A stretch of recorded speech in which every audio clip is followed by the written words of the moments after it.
Mesdames, Mesdemoiselles, Messieurs de la presse, merci beaucoup de votre présence dans notre bureau au sein de notre siège national de l'ECID, l'engagement pour la citoyenneté et le développement. Nous vous avons invité pour qu'à travers vous, l'opinion soit informée de la situation chaotique dans laquelle la nation se trouve et plus particulièrement notre parti politique. Concrètement, voici comment nous allons cheminer.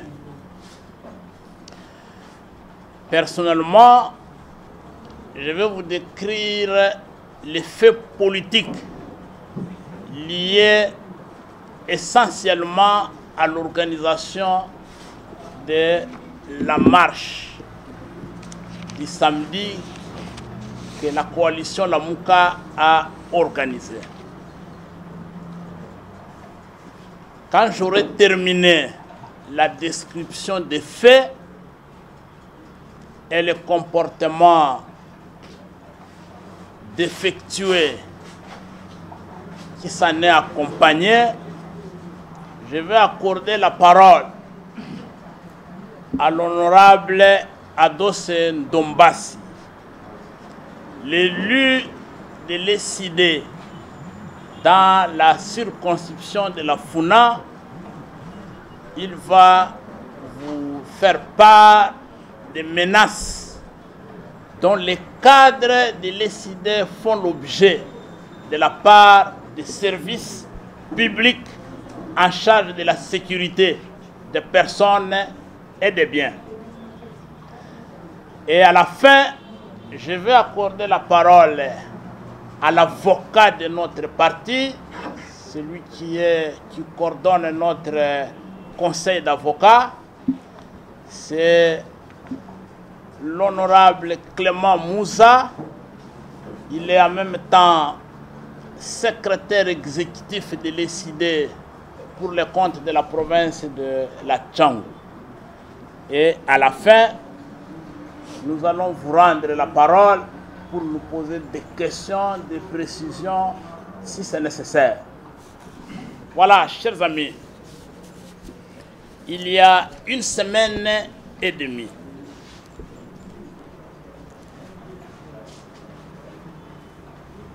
notre partenaire de la Mouka, Nouvel Élan, avait introduit une lettre d'information auprès de l'autorité provinciale, conformément aux lois de la République, pour annoncer l'organisation d'une marche pacifique, une marche de solidarité à l'égard de nos frères, de nos sœurs qui sont en train d'être tués chaque jour qui passe, comme des mouches, comme des moutons, comme des animaux, dans la partie est de la République démocratique du Congo. Une semaine après, silence de mort. On n'a pas eu la réaction de l'autorité urbaine. C'est à la veille de la marche que nous voyons un document circuler dans les réseaux sociaux, document selon lequel l'autorité urbaine n'avait pas pris acte du déroulement et de l'organisation de la marche de la Mouka. Je vais préciser une chose. Le parti politique Nouvel Élan a introduit en tant que parti enregistré, agréé au ministère de l'Intérieur, avait introduit une lettre d'information et le présidium de la Mouka a fait un communiqué appelant le peuple congolais à se mobiliser pour cette marche-là. Et c'est comme ça que nous sommes engagés dans la marche. Alors le document a circulé et nous avons cherché à comprendre si le document était un vrai ou c'était un faux. Et le cabinet du gouverneur de la ville de Kinshasa, qui a été contacté, lui-même le gouverneur Ngobila a été contacté par les membres du présidium, ont tous décliné que ce document ne venait pas de l'hôtel de ville. C'était un faux, un fake. Et Ngobila avait même promis lui-même au leader de la Mouka qu'il enverra les policiers pour sécuriser, encadrer la marche du début à la fin.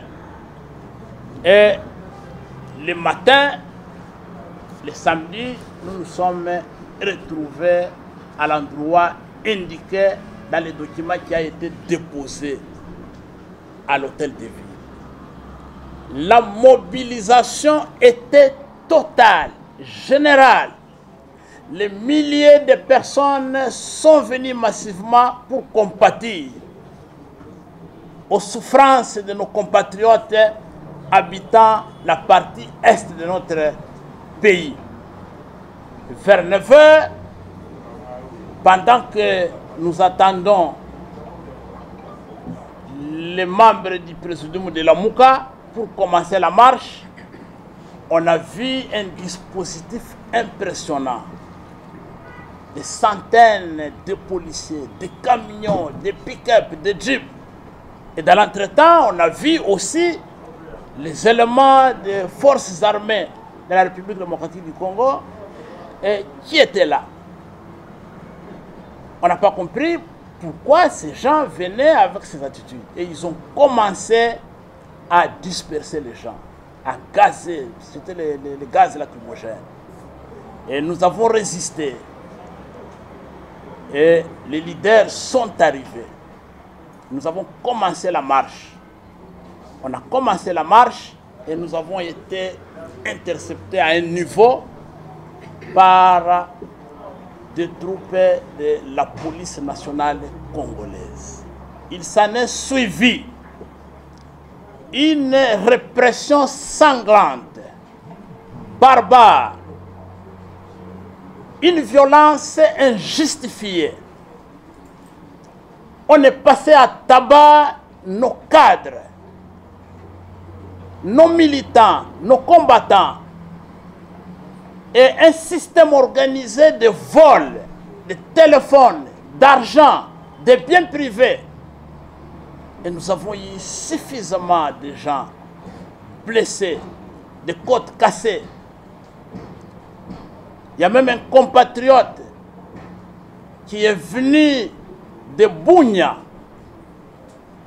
à Kinshasa, en mission de service, qui s'est retrouvé avec nous, qui a vu son œil gauche écrasé par un élément de la police. Et c'est dans cette douleur que la marche s'est terminée au niveau de la Django. Et plus tard le soir, le même samedi, je dis bien plus tard le soir, la marche était déjà finie. Tous les cadres sont partis. Nous avons accompagné le commandant du peuple, le président élu Martin Fayoulou, pour nous rassurer qu'il est arrivé chez lui sain et sauf et qu'il ne sera pas dérangé par l'escorte de la police qui l'a mené. Et c'est plus tard les combattants, les militants qui étaient venus ici au siège pour des modalités de retour à la maison en toute sécurité. C'est à ce moment-là, le soir, vers 15 h, 16 h, qu'on nous apprend qu'un commando, une expédition punitive, constituée essentiellement des éléments de la police nationale congolaise, vient de débarquer dans notre siège, ici où nous sommes avec vous. Ces policiers avaient pour mission de piller, vandaliser, saccager, détruire nos biens. Ils avaient la mission de violenter nos camarades qui étaient ici. Ils se sont mis à tabasser nos membres, nos combattants qui étaient ici. Avec des gaz. Ils sont montés jusqu'au premier niveau où nous sommes avec vous. Ils ont cassé des toilettes. Ils ont volé les ordinateurs. Ils ont cassé nos imprimantes. Ils ont cassé les chaises. Ils ont détruit tout ce qui était en bas. Ils ont commencé à tabasser nos cadres, nos militants. Et chers amis, pire encore, et ça je tiens à le souligner à votre intention, j'ai eu l'impression que, messieurs, les gens qui dirigent par défi ces pays après avoir volé la victoire du peuple, ils n'ont pas suivi ce message. Il y a un message là-bas qui était dans une donnée banderole. Nous disons non à l'instrumentalisation des tribus congolaises. Mais nous avons vécu l'instrumentalisation des tribus congolaises ici, le samedi. Qu'est-ce qui se passe? Quand le commando fait son entrée dans la parcelle, commence à tirer, à tabasser les gens, il y a un jeune de l'ESID, membre de la Ligue des jeunes du parti, qui a eu la présence d'esprit, je ne sais pas qu'est-ce qu'il a habité, de s'adresser, parce qu'il les a entendus tous, je dis bien tous, il parlait le Tchilouba. Il les a entendus parler le Tchilouba. Il donnait les ordres en Tchilouba. Et il a eu la présence d'esprit de leur parler en Tchilouba pour leur dire « Je suis votre frère, ne me tuez pas ». Et les policiers de répondre « Toi, notre frère, qu'est-ce que tu fais ici, chez cette bête de Fayou? Aujourd'hui, vous allez nous vivre. » Et l'autre a dit « Non, non, non, protégez-les. » On a pris les camarades de l'ESID qui a parlé en Tchilouba. On l'a sorti de la parcelle. On l'a mené au bord de la Jeep où se trouvait un colonel métis. Je ne connais pas son nom. On m'a dit que c'est l'adjoint de Kalamou ici. Les métis. On a protégé ces cadres qui parlaient Tchilouba. Ils sont revenus piller, tabasser, violenter les autres. On a cassé les côtes d'un jeune homme ici. 3 côtes cassées. Il est à l'hôpital. Là-bas, il faut une opération. Et après avoir terminé leur forfait, ils sont rentrés, montés et libérés librement celui qui a parlé de Tchilouba. Pensez-vous vraiment que dans ce pays, on doit continuer comme ça?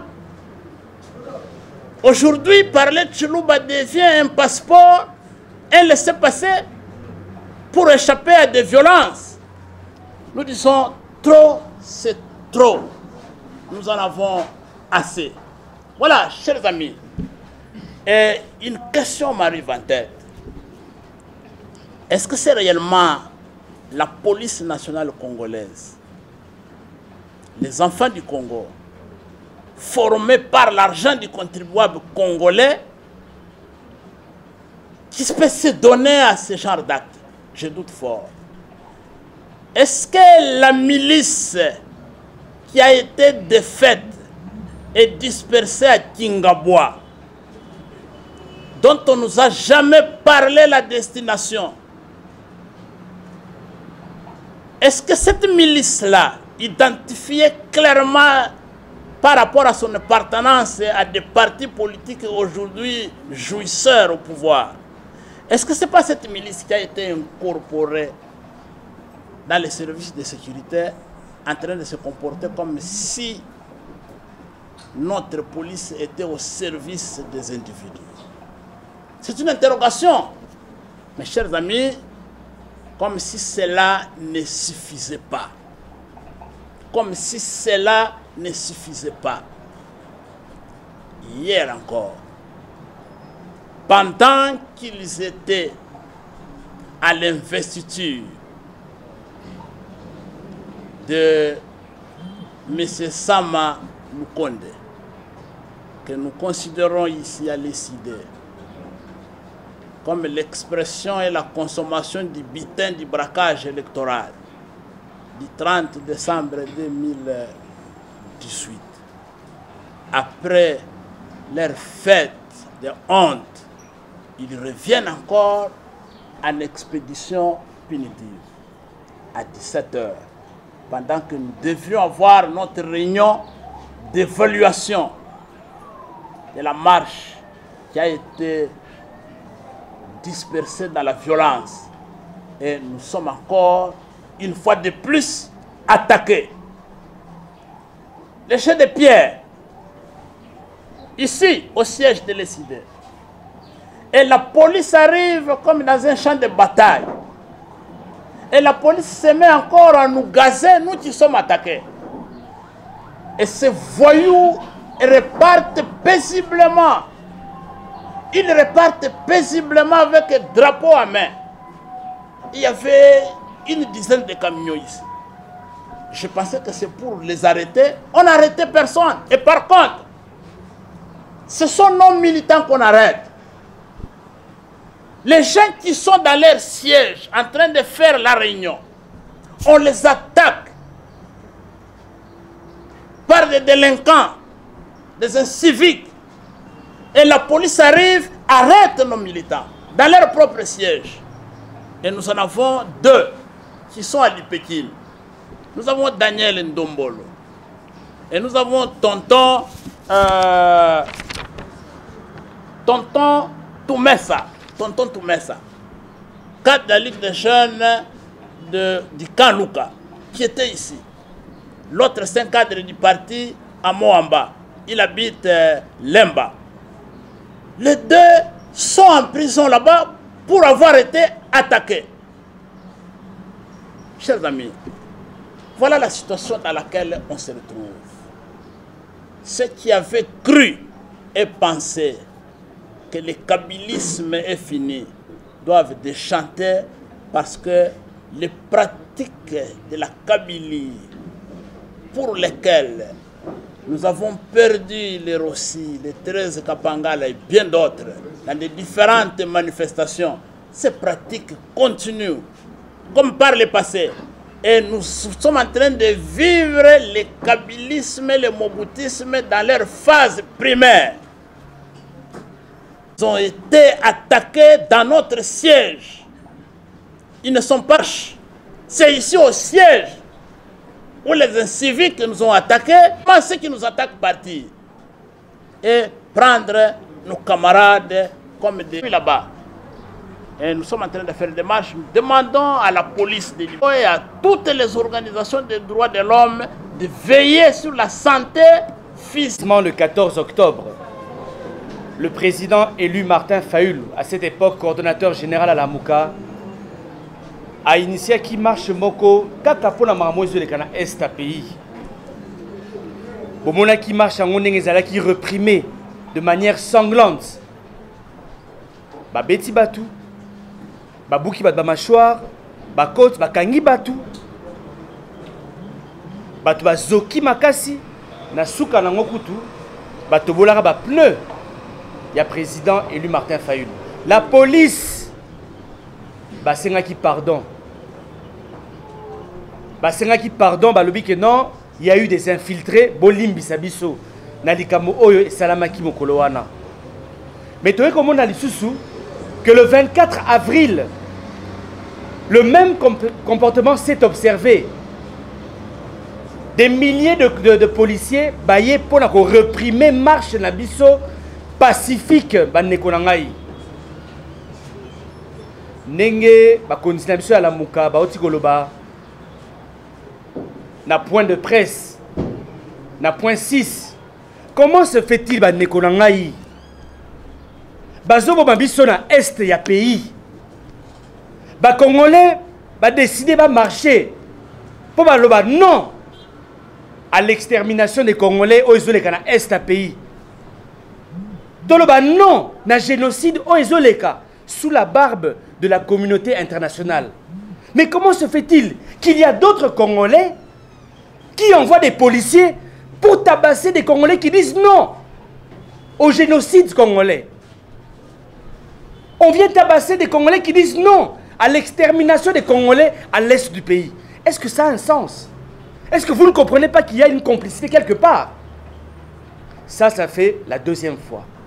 Mais nous sommes étonnés de voir aussi, quand l'UDPS organise ces manifestations, la police les protège. Il n'y a pas de problème. Quand ils sont au stade, il n'y a pas de problème. Quand ils voyagent, il n'y a pas de problème. Mais quand la Mouka organise une manifestation, on envoie des policiers. Dernièrement, nous étions à Bumbu. Ils ont fait débarquer plus de 200 policiers. Pour la Panzabiso d'abord à Boutouana. Il fallait qu'on négocie à partir de 14h net aux acquis autorisation. Vous comprenez ce qui se passe? Donc l'UDPS peut faire ses manifestations comme elle veut, il n'y a pas de problème. L'UDPS peut envahir le palais du peuple. Elle est sécurisée par la police. Comme hier, vous étiez au palais du peuple. Vous avez vu ce qui s'est passé au palais du peuple. L'UDPS a menacé les députés nationaux.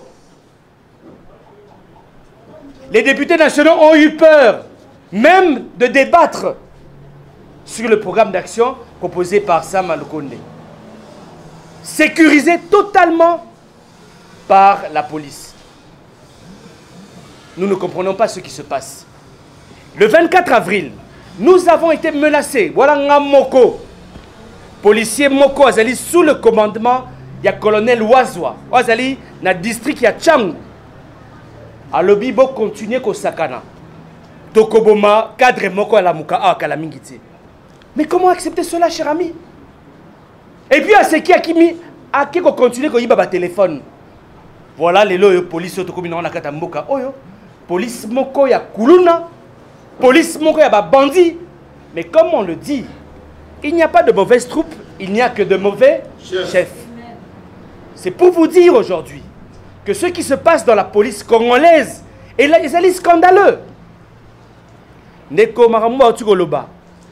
Ba komi ko tribaliser police congolaise. Basa la biso mabe, biso oyo to dans la bunka. Yango bomoni batina ki batu, baya ko panza, baya ko piller bureau na biso. Policier a yibi ordinateur à cotisation na mukongo na ye. Na yibisi colonel mais boye bise bazongisa la biso ordinateur wana baboyi. Policier a yibi stabilisateur. Babouki ba imprimante, babouki ba kit. Est-ce qu'ils ont bilo moto ko ndima na soi-disant état de droit? Voilà. Ngana suki siwana yango to bengisa kibino po boyoka makamo oyo zo salama. Na kati ya mboka oyo. Ndeko biso tozali ba démocrate. Nous respectons la police. Mais tozali ba zoba na bango peti. Tozali ba zoba te. Yango tozui ba initiative oyo collègue nanga honorable Moussa a koyebisa biso. Merci secrétaire. Est inacceptable. Les militants et militants de l'ECD ne sont pas des sous-hommes dans ce pays. Nous avons accepté la démocratie, nous devons accepter ses principes. Et l'ECD est un parti dûment agréé. Donc, il mérite protection par rapport à ses biens et par rapport à ses militants et militantes. La marche était déjà réprimée. Et d'ailleurs, sévèrement réprimée. Et on s'est trouvé à Kinshasa, dans les districts de la Tchang. Mais pendant que nos policiers avaient sauvagement tabassé nos militants et militantes, avaient sévèrement réprimé cette marche, mais ils nous ont suivis jusqu'ici, dans notre siège national. Et ce que le CID a vécu ces jours-là, je ne pense pas qu'il y a deux Congolais qui vont l'accepter, sinon ceux qui sont venus pour commettre ces forfaits. Voilà pourquoi le CID a décidé de porter plainte, nous devons savoir qui a envoyé ces policiers qui sont venus pour pratiquement tout détruire.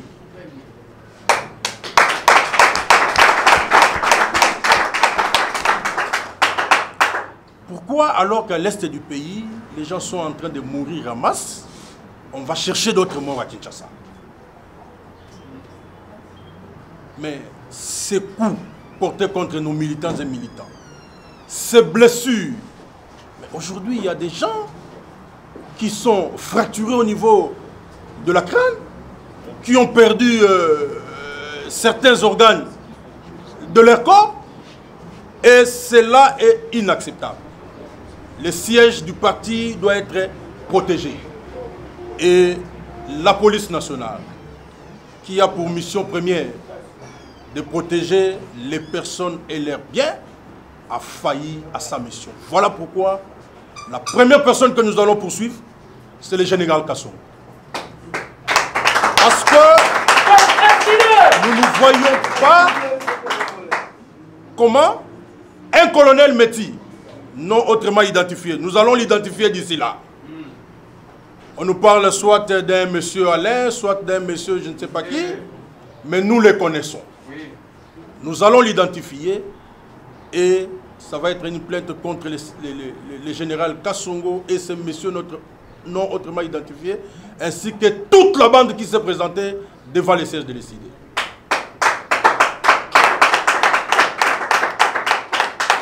Je pense que après cette conférence, le secrétaire général va tous nous guider. Vous allez constater ce qui s'est passé. Même les toilettes ont été saccagées. Nous n'allons pas parler à l'instant du tribalisme parce que le CG l'a bien dit, mais nous ne méritons pas ça. Et pas